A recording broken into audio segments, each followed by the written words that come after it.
What's up? It's your boy Dayron Grundy, and I'm here with Raquel Meadows. Ari. Michaela. Sarah. Welcome back To our first official episode of POP². Today we're going to answer some questions asked by some viewers from the last videos. Dayron, you want to kick us off? Yeah, so one of the first questions that we were asked is, what are you the most proud of? I'll kick that off by saying I think I'm the most proud of my resilience. A lot of times life has thrown a lot of things at me, and some people have to learn to duck or dodge, and some people hit it right back at life. But I will say that I've learned how to move and adjust to the way life works, and it's worked itself out for me. I would like to say my discipline, and even through trials and tribulations, I've always had the headstrong and to know to just keep pushing on even when it doesn't seem like a clear path along the way. I don't know. Like, I wanted to say, like, consistency in a sense. Because, you know, I left college, came back, left again, came back. But now I'm back, like, officially. And I'm here. So, like, consistency.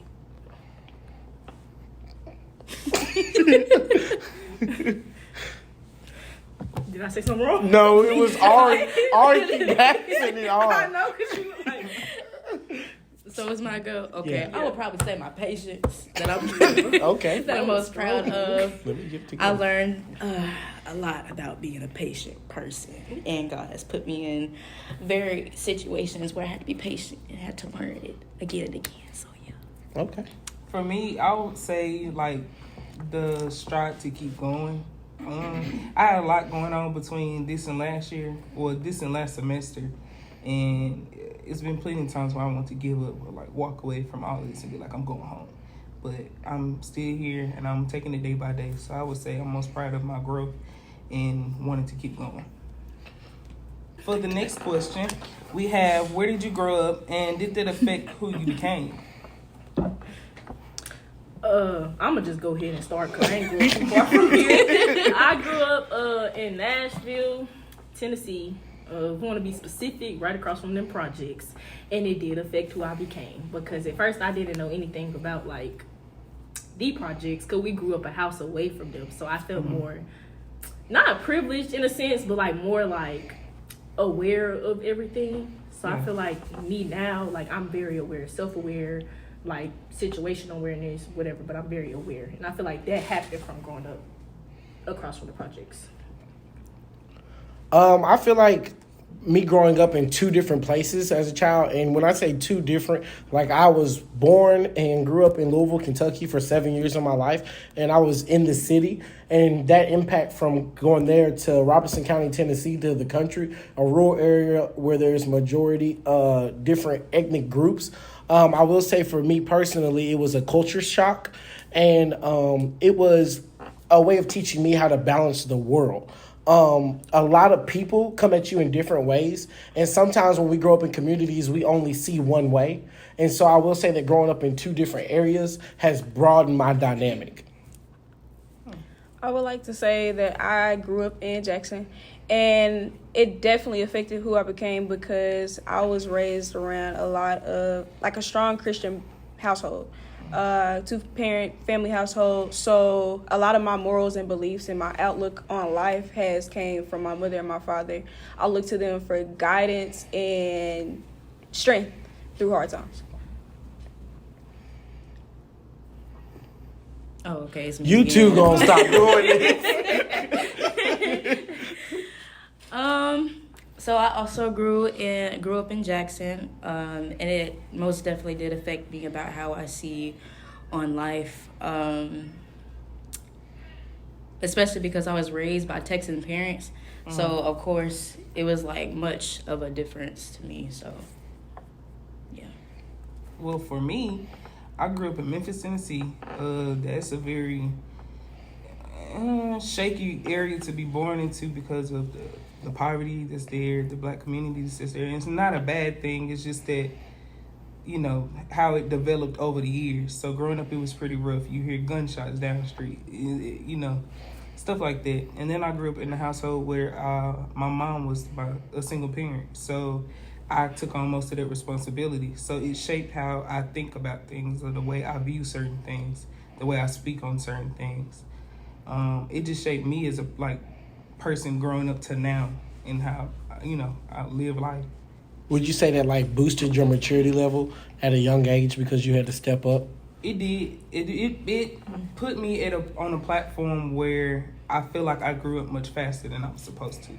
I didn't truly live and have I had a childhood, of course, because I was a child. But at the same time, the responsibilities for me were put on much more. They were more tougher than an average child would have. Right, because in some situations, I get what you're saying, because it feels like not only are you the child, but you're the adult as well. Right. So you're having to balance what your parent is doing and what you're doing to make sure it all flows and coexists in the right aspect. The household. Yeah. Our next question is, if money wasn't a factor, what would you do with your time? Michaela? Travel. Yeah. I feel like growing up in a secluded area, Jackson, Tennessee is a very small city. I wasn't able to leave a lot because my parents were just not big travelers. The household was basically scoped on family, but what we had. I would definitely say travel. I would like to see the world. I would say travel as well. I have traveled recently, in the past year. I've traveled more than I have my entire life, pretty much. But I realize when I travel and I'm seeing new things and how other people live, it inspires me to make my life better and live more so in the moment, because, it's difficult for other people. I would piggyback off of travel, but I would say if money wasn't a factor, I wish I could spend more time on knowledge. Mm-hmm. Traveling, I feel like a lot of times we desire knowledge and we don't even know where to look for it. Yeah. And it's because our expenses don't match with what we want to know. Yeah. So I would say that my time would be spent on knowledge. I want to learn more so I can understand more. And you can't fix what you don't know. Mm-hmm. So I think that's what I would spend my time on, knowledge. I could say not travel, but more like exploring. Like, you can explore in your own hometown. So I feel like I'd want to explore in my hometown, not just traveling, because I don't know, like exploring, it come with knowledge. So basically just piggybacking off of that, like you find a lot of things based off of just you going around and just looking and just like sightseeing. You explore. I will honestly say travel as well, because just like how you said it, Michaela, Jackson is a very small city, so I wasn't allowed to leave as well, and we had very much money, so I would like to explore and travel, see the world a lot. Hi, it's me, Anna, the historian, and if money wasn't an issue, I would go back to Iceland. I love Iceland. I just wanted to talk about that. When did you go to Iceland? 2 years ago. I went to Iceland for my birthday. Ooh. Because my mom always wanted to see the Northern Lights, and we got to see the Northern Lights. You got to see them? Wow, that's lit. It was 12, and we were driving back to our little hotel room, and I saw them outside the window, and my mom was like, "You saw what?" So she pulled over in the middle of the road. And she was like, look at those, and then my phone was the only phone who could get a picture of it. Yeah. So that was just really great. I really liked seeing that my mom was happy, because my mom always wanted to travel. If I had the money, I would want to take her to Iceland. Definitely, memories and experiences are very important, especially in a young age. And how are you different than your old self last year? Dang, y'all all look at me. Everybody looks like you're older. How are you that different? Dang. I'm strong. I'm a lot stronger than last year. If you just knew half of the things that I went through last year, I could see, I'm strong. Strong-minded, strong opinion. I'm gonna say what I gotta say, and I just don't care no more. So I'm just I don't know. I'm not gonna say nonchalant, but I'm nonchalant and strong, and that's how I'm different than my old self from last year. Would you say nonchalant, or you don't let things affect you the way they used to? Yeah, baby, I'm nonchalant. I just be okay.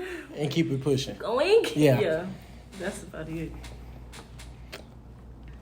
I would say I'm not that much different than my old self last year.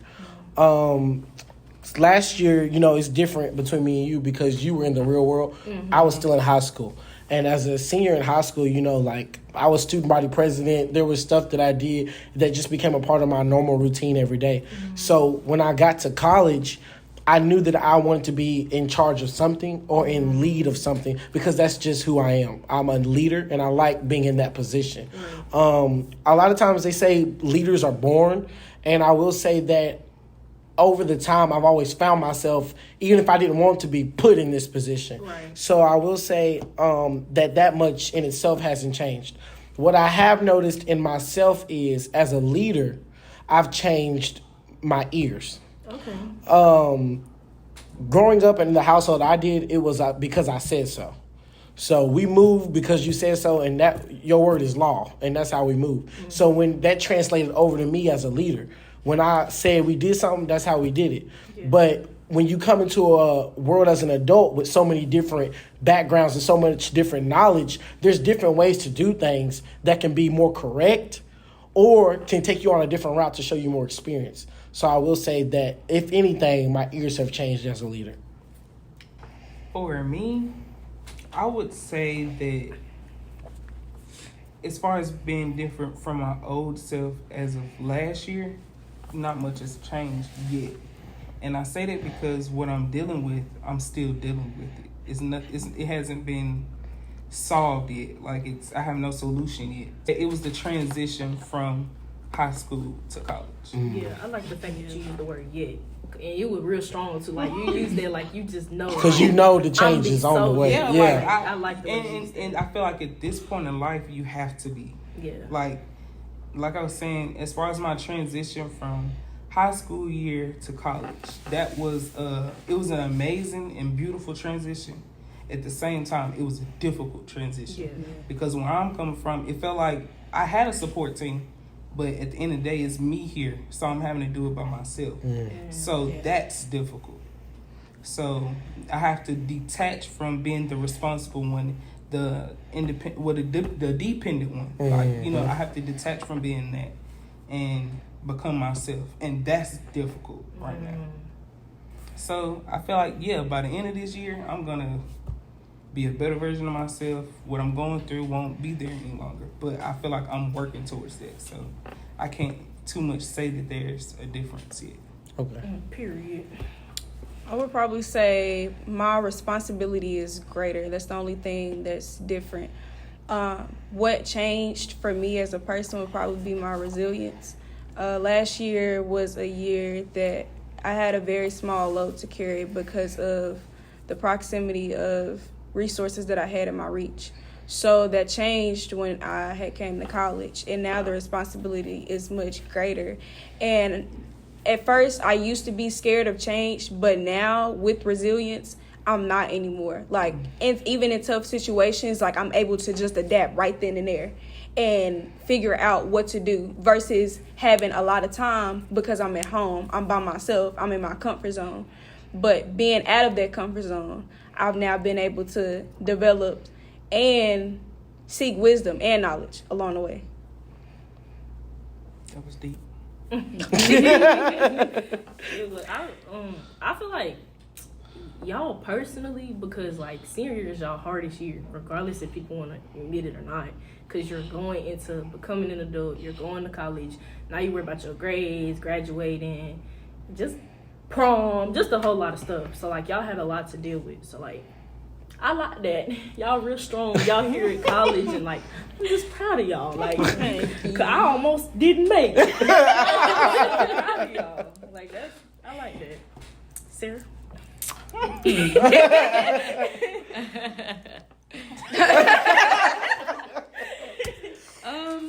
For me, honestly, to piggyback about what you said, Ari, some of the things haven't been resolved yet.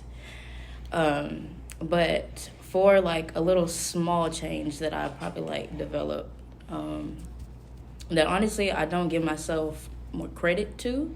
Like I'm always like so like hard on myself and like so negative. But honestly, like when I look back, I'm like, okay, I came out of that. I did that. I did this. So it's like more like a positive outlook on life.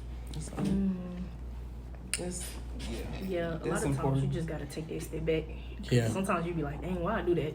Then you look at it, you be like, but I did that. Exactly. Okay, and I'm gonna slightly retreat because I've realized that like as far as what I spoke about, that hasn't changed yet. You know, like I'm still dealing with that. Mm-hmm. As far as my attitude and personality, I have changed because I went from being in, like I said, everybody was depending on me to do this, and this. So I felt like I had to do it at a certain point. Mm-hmm. Now I'm at a point where I'm standing my own ground and I'm speaking up for myself, and that's different. So I would say that's that. From last year to this year, A1. Even on top of that, I would like to say acceptance. Like, good and bad, accepting what you're going through, accepting the plan for your life, accepting what you know, accepting different people. Like, acceptance overall. You have to, and with acceptance just comes with you just being able to say, hey, I understand it. Let's move forward. And it helps you to grow in difficult times when you're able to accept it. If you deny anything, even if you don't like it, you're not going to change. You're not going to want to change. So good or bad, if you accept some things, I feel like that's one of the reasons why I say resilience and responsibility. Because regardless, even when it's hard, it's like the minute that I had accepted, it's like, okay, now I can take a breather. What's next? Yeah.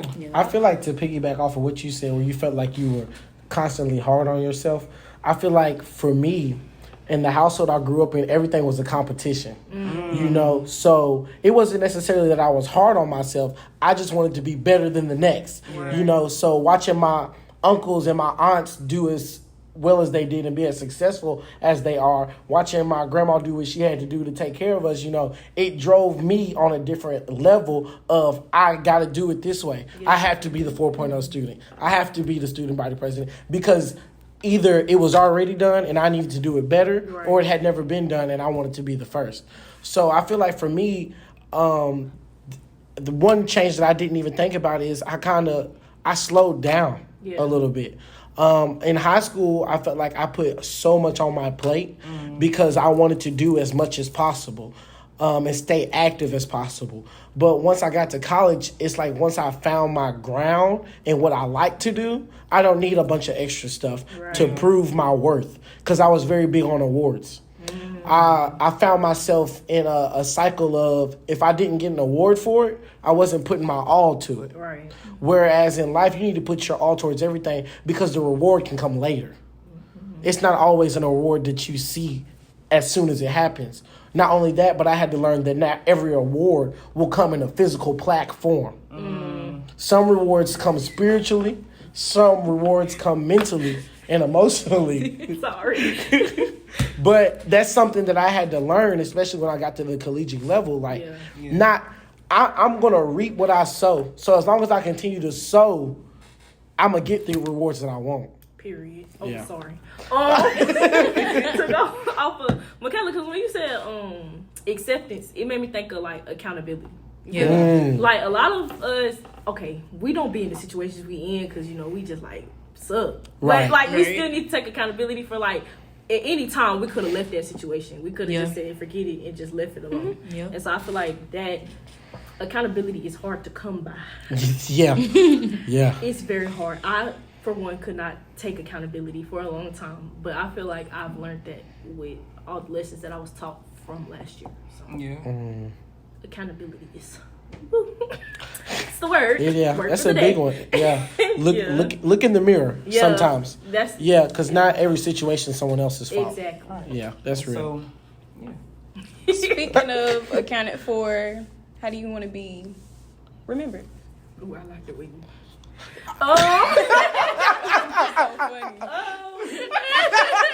Because I was thinking the same thing, though. Like, leave that on in there. Yeah, all right, move on. Dang, that's a hard. I feel like that's how do you want to be remembered? How do you want to? That's a hard question. How do I want to be remembered? All right. Let me just go. Let me just. You gonna take the first one every time?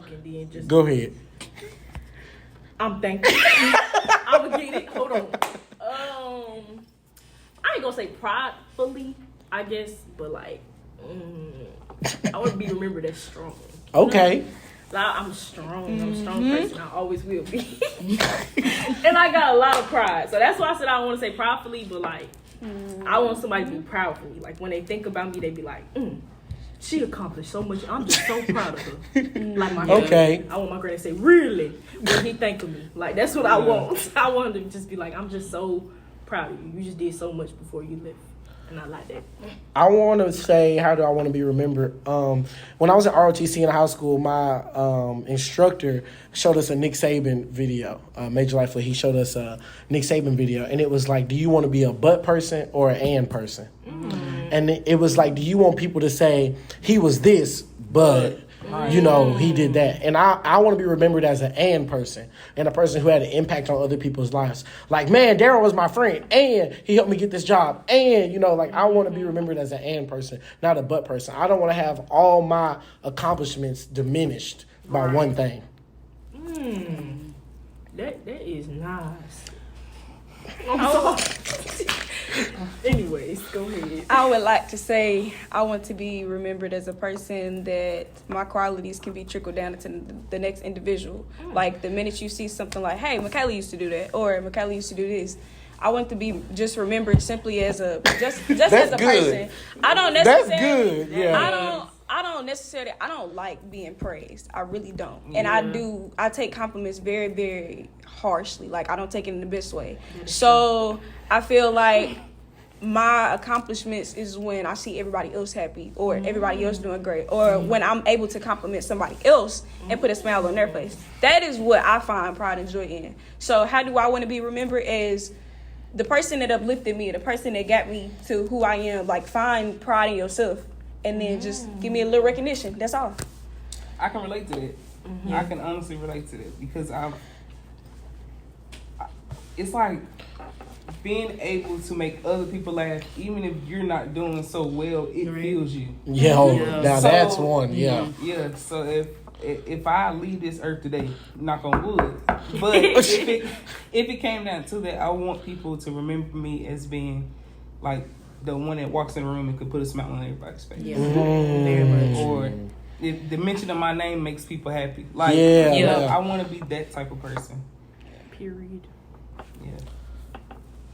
Dang, everything y'all just said. That would be me too. Okay, so Go ahead, Aaron. Hey, Ron. So I want to be remembered just to be remembered. I feel like no matter what I am remembered as, everyone's going to remember you differently. So I want to be remembered as, or what you think you're going to be remembered as. You're only truly forgotten on this world when the last person doesn't remember you. Right, that was a Coco reference. Remember me, although I have to travel far. And my biggest fear is being forgotten, because that means I didn't make an impact on anyone's life. Yeah. So the way I want to be remembered is just someone visits my gravestone. Oh, Aaron, that was good. That was good. Okay, but not to piggyback, but how do y'all want people to remember y'all? From y'all walking in the room and leaving. Oh, so like a lot of times when people enter rooms, and we all do this as humans, when somebody exits the room, you always got something to say. Yes, you always have a talk. But sometimes it's a positive talk, and it can be a negative talk. That was real, for real. And I think a lot of times, I want to be remembered as when I leave the room, they come to the door and ask me to come back. Oh, okay. Oh! Like, I want us to be in that room having such a good time that when I leave, it's like, all right, man, I'm not ready for you to go. You know, we just had such a blast. That's Let's like come a walk back. to the door. Like, when your mom be like, okay, we leaving, she's still walking to the door and they still talking. Yeah. We're going to go with Sarah because we took all Sarah's answers last time. So how do you want to be remembered when you walk out the room? Dang,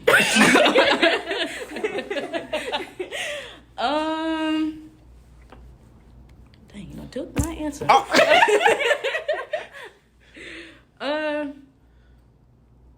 Shoot, I don't know.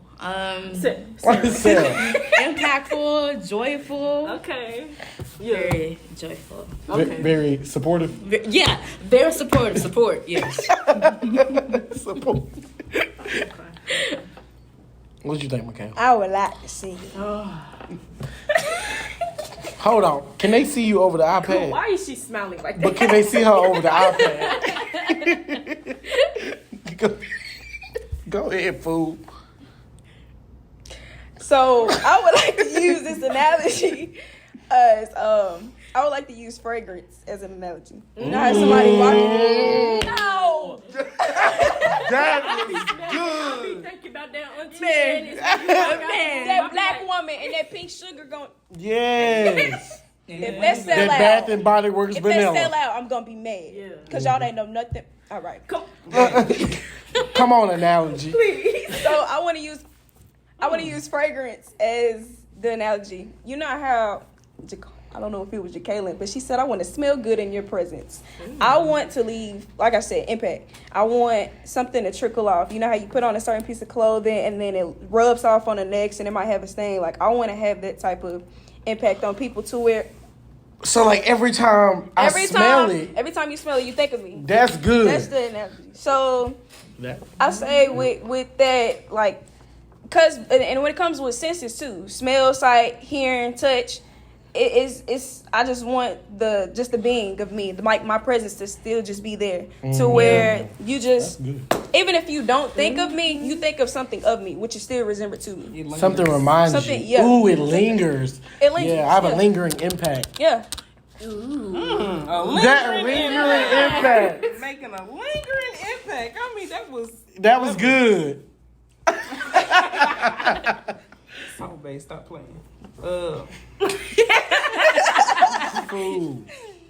I want them to be like, yeah, glow. No, I want them to be like when I'm leaving, I want them to be like, dang, she was just so nice, so sweet. beautiful. Like she just, we gotta have her back again. Yeah. Come here real quick. Let me get, Let me get your contact information. yeah, let me get Yeah. just like exchange it. I'm gonna do your dancey dance with your friend. Alright. I don't know, I've impacted a room before. You know, I was at a little conference and I was just sitting there talking and I left and the lady texted me, she was like, I want you on my next panel. And that's how I want to leave the room. Remembered. That's how I want to leave the You room. want them to right ask you to come back? Yes. Yeah. What about you, Ari? I'm not sure. It's the brand. Because it was what she said was like really like on the nail. Yeah, seriously. Like I want to have a lingering impact. I want to be able to live life at its fullest and be able to help other people with their lives and help them better their lives. Even if that means going out my way and like I love being able to help and be a shoulder for someone. And I mean that in a good way, of course. Like, yeah. So I want to be able to, if I leave a room, they know that I'm welcoming enough to, if they need something, they could call me. Or even if it was just, I need to talk. Like, I want someone to understand that that's just the type of person I am. And I'm for that. I want to be like that for everyone. Mm-hmm. I would like to say in corporations, I'm thinking of, I don't know why y'all have been reading, but you know how everything is made of matter, right? I want to be incorporated. So I feel like, just like a missing puzzle piece, you feel like you need something else. It's like you can't do without. The same way a plant has glucose and water in order to survive, I feel like you look at me and I'm the water. Like, it's like I can't do this unless I have this. So I want to have that type of, like, you incorporate me into everything without, like, it's like a need almost. You're just so intelligent. And another analogy bouncing off of that is, y'all gonna laugh, but Ari gonna get me when I watch the Medea play. Okay? And one of the analogies Tyler Perry used was people come in your lives and you can compare it to a tree. And people in your lives can be the roots of the tree, they can be the leaves of the tree, and they can be the branches of the tree.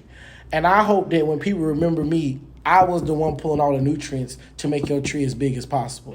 Use the roots. Yeah, because a lot of times, especially at this level, we're going to experience things as college students and as young adults where people are going to come into our lives and they're going to be branches and leaves on our trees.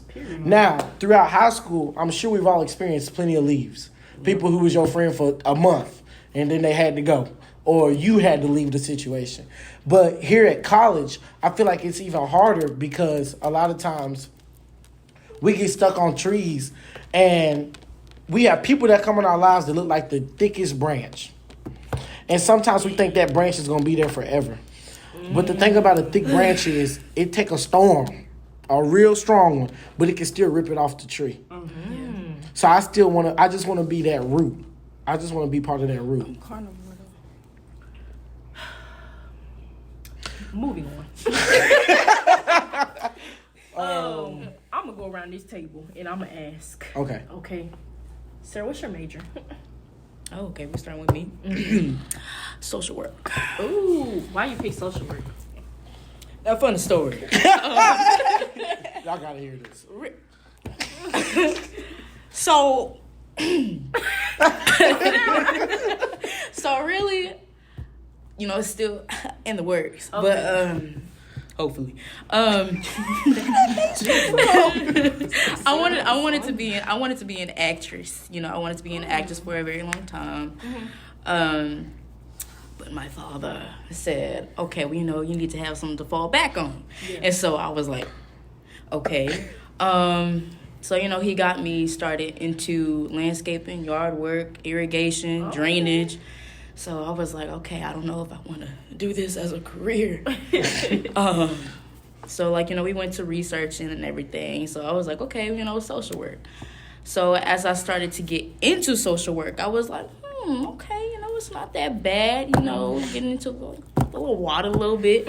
And then it turned out to be like, what type of social working would you like to do? So honestly, I wanted to work with kids because I wanted to be able to have like a positive impact on like the new generation that's coming up. Okay. And that's what I wanted to do. I wanted to help them in their situation and stuff. So that's the reason why I picked my major. They tell me that you strong, because you got to be strong to be in social work. Oh, yeah. So I just know you strong. Oh, yeah. Michaela, what's your major? Yeah. I'm an accounting major right now. Honestly, it's good money, y'all. It's just good money. CPA. I just want to be rich when I grow up. That's real. That's real. We being honest. Real. But it's TBA. It's TBA because I feel like I need a concentration in there for one of my passions. Okay. Okay. Aubrey. What's your major? My major right now is finance. It's gonna be changed. It's just the issue was that I literally just picked a major to get here. So, and I feel like that was the first time I actually admitted that out loud. That was just something I picked to get into college. I knew college is something that I want to do. However, I built. Please zoom in on Ori face. I built a lot of different foundations based off of a lot of different skills. Okay. I have not figured out which skill I want to perfect in, and have a career in. I can do carpeting over here. I could do art over here. I can do, a lot of landscaping over here. Yeah. It's a lot of different fields that I could go into if I wanted to. Right. I haven't figured out which one I truly want to, do. I know business is one. I'm very business minded. Anybody can tell you that. But I haven't figured out which one is your passion. That's the one. Yeah. And I've gone through the list plenty of times. I've narrowed it down, but I haven't figured out even if that's what I want to do. Mm-hmm. So I'm not trying to rush myself. I feel like just because we're here doesn't mean you have to rush yourself, Right. But yeah. I think when you know. Yeah. It'll come up and you be like, that's it. That's the one right there. Give it here. Give it here. They're wrong. We know your major. What's your major? My major is mathematics. All right. I hear that all the time. We need to know, because I need to know because I couldn't do math. Okay, Yes. So here's the truth. Okay. I did ROTC 4 years of high school, and the plan was to go straight into the military. I graduated with a 4.0, and I told my grandma I felt like I worked too hard in high school to go straight to the military. I feel like a lot of people use that as a fallback and a safety net. So I can still have it, but I should pursue another route and then maybe go to the military after. And then I can go in as an officer. Because here's the truth that I'm going to admit. What I actually wanted to do was political science. I wanted to be a lawyer, and I wanted to work somewhere in the criminal justice field, because I thrive in those type of environments. I like arguing with people. I like trying to prove my point is right, especially using facts. And y'all all know that. And if it's wrong, we're gonna find the fact to prove it right. Yeah. So I will say that's what happened. And so originally, before I picked Austin P, I wanted to be civil engineering. That's what I had chose. And I was like, because after I get out of the military, what could I do with my degree? That was I always wanted to look towards the future. We had to have a plan. So I was like, after I get out, I can build with civil engineering. That's parking lots, garage, all types of stuff that we're never going to run out of need for. Yeah. Okay. Austin P didn't have that. So what was our next best option? I didn't want to do any of the other engineering. I don't really care for electrical engineering. I don't care for just basic engineering. And when I figured engineering, I already knew I was going to do a lot of math anyways. So I was like, well, Darren, why don't you just do a math degree? Especially because I don't mind teaching other people. But I will say I'm rough. I'm rough to work with. So I knew that if I chose teaching, it would have to be at a collegiate level. So I would have to pursue this a little further than just my bachelor's degree. Because them middle school, they going to go, Mr. Grundy, Mr. Grundy did it. I'm sorry. I'm just trying to teach it. It's good though that you had a plan coming out, because there's 3 different type of high school students coming out, straight from graduation going into college. There's the one who don't have a plan at all. Mm-hmm. There's the one who has a headstrong plan, know what they're gonna do, and they're adamant about doing it. And then there's the one who's planned everything, like me, planned everything out, was so excited and planning for the future, and this is gonna happen. I'm gonna do this. I'm gonna do this, and then get here, and it's like I'm lost. Yeah. I don't know. I feel like a lot of collegiate students are at that point. Yeah, especially in the beginning. Yes, especially freshman year. A lot of us straight out of high school. High school doesn't prepare us for what we're facing. It doesn't. Our high school system does not prepare us for the truths of life. Yeah. A lot of times, the ones who I've seen thrive in this the most are the ones who had to really get gritty in high school and get down to it and work. If you didn't work, when you get to this level, it's just kind of like, I'm just here. Yeah. I don't know what to do. Because at some point, you got to say, well, I got to work to make money. But I don't want to take this 8 a.m. class. Yeah. But I got to get up for this 8 a.m. class if I want to have money to pay for school. So until you get to that point in your life, a lot of times we do struggle with, because we still have time to make options. Yeah. But it's like, and that's where I'm at right now. I know I got time. Mm-hmm. You feel me? But it's like, all right, that's only gonna go for so long. Yeah. Until your time start costing money. Yeah. That's when I'm like, all right, I gotta figure this out. That's another thing I would like to talk about real quick is after Raquel tells us her major, I'll jump on. I was waiting for you to talk. I'm sorry. I just thought I didn't want to take up your time. I'll jump into it after you talk about your major for a second. I'm a criminal justice major. Let me think. When I first went to school at TSU, I majored in... What year was that? Don't play with me. I majored in... It was 2020. I'm a COVID baby. I majored in communications with a minor in political science. Now, I don't know how that was going to work. It didn't work, clearly. But I majored in communications because my daddy always told me that I should do something where I'm on TV, because he just felt like I was just that presence. I'm just that superstar. But when I got here, I was like, He also always told me I was good at arguing. So I was like, criminal justice. So I picked criminal justice. And now I'm here. And I really don't even want to argue no more. I just want to do the paperwork and just call it a day. So what was you going to say? So what I was going to say was, I lost it. Ari, what did you just say? You lost it. Something about time. When time. Time. Okay, Here we go. Thank you. You all right with me? So, time.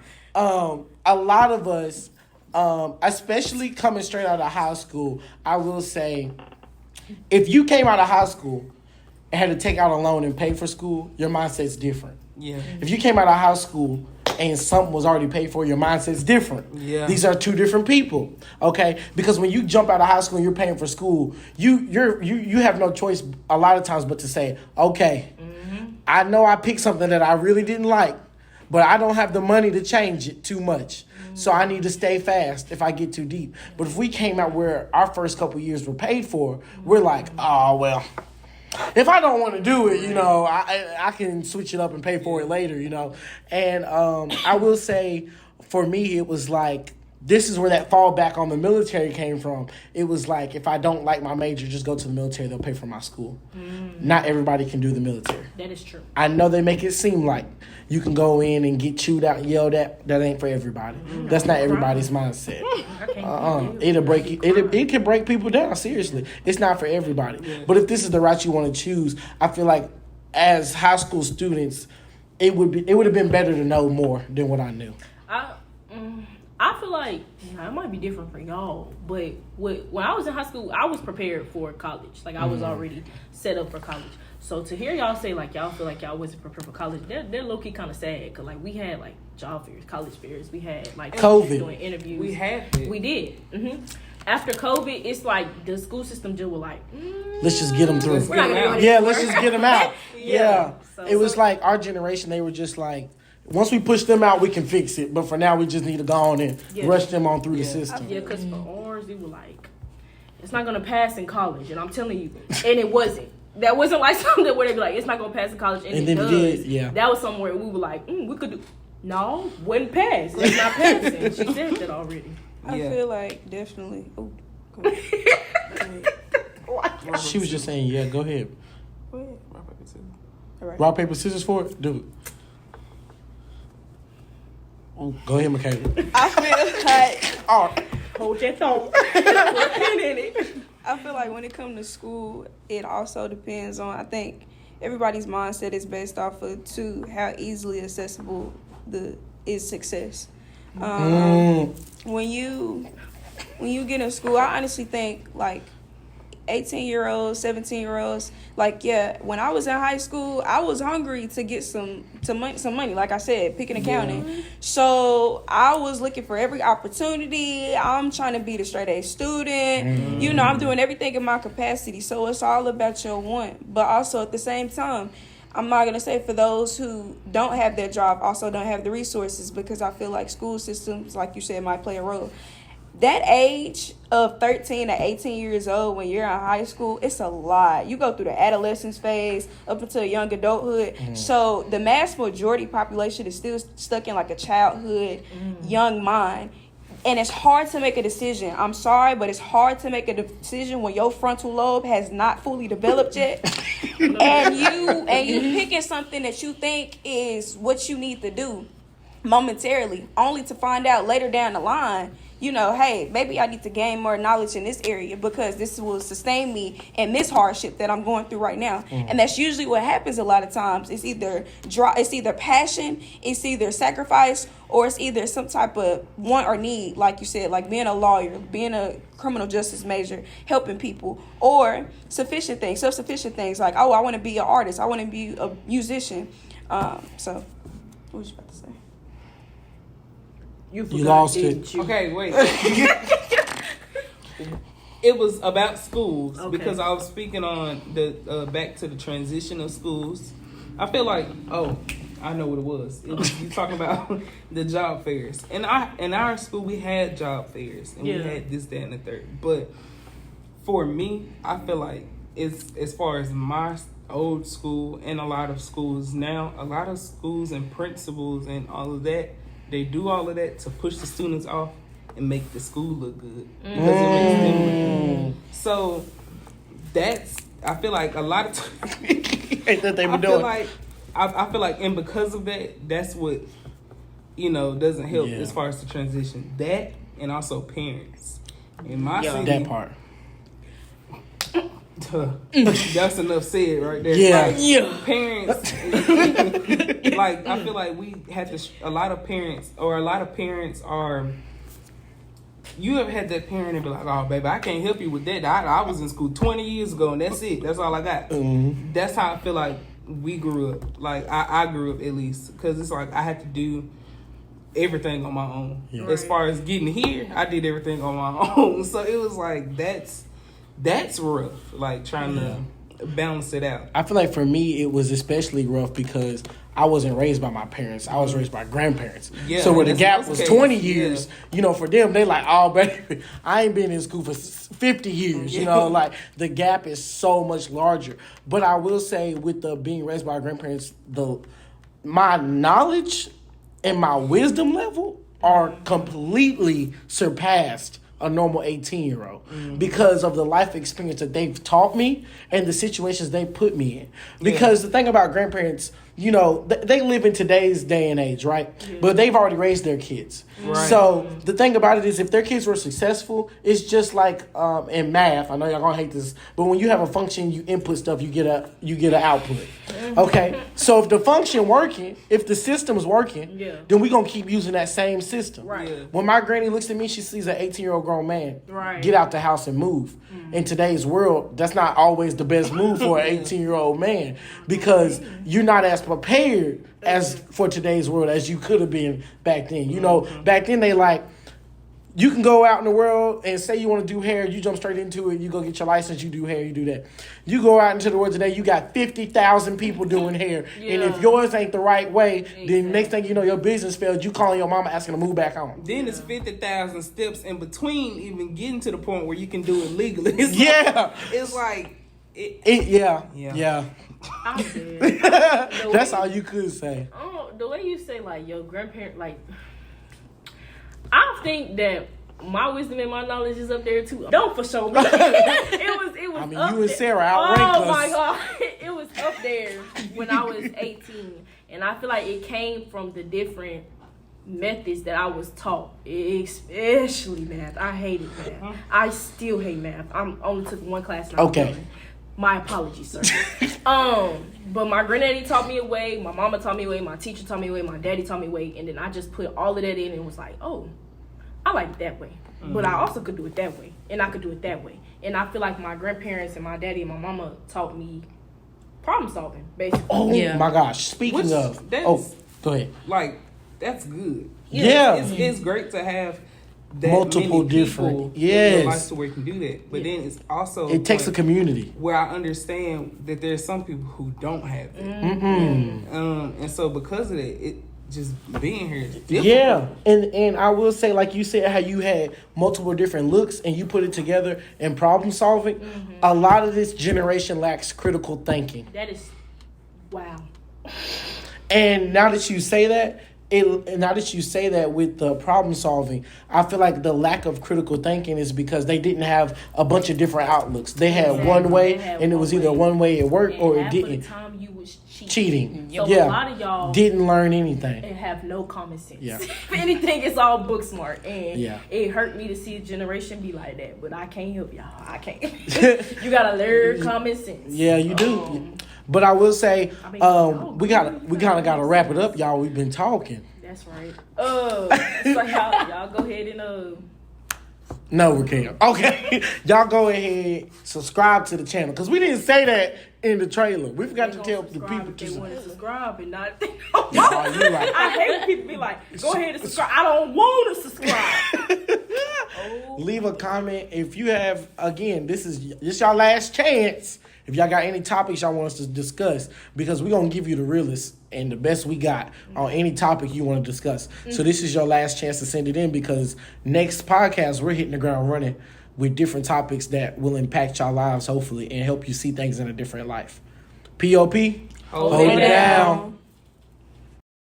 We ready, oh y'all. We ready.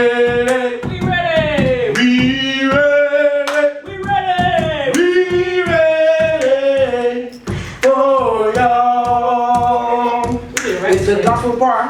It's the gospel choir. It's our intro. It's our gospel choir. That be lit. It's the gospel choir. What they call us, P.O.P. Hold it down. P.O.P. Hold it down. Don't eat the camera again. And you and Michaela both. Okay, everybody on 3 say welcome back. Yeah. Okay, y'all ready? Why you bugging like that? Y'all ready? Okay, 1, 2, 3. Welcome back. Yeah. 1, 2. Welcome back. Okay. He said 1, 2. All right. Just say 1, 2, 3 like you did the first time. Action.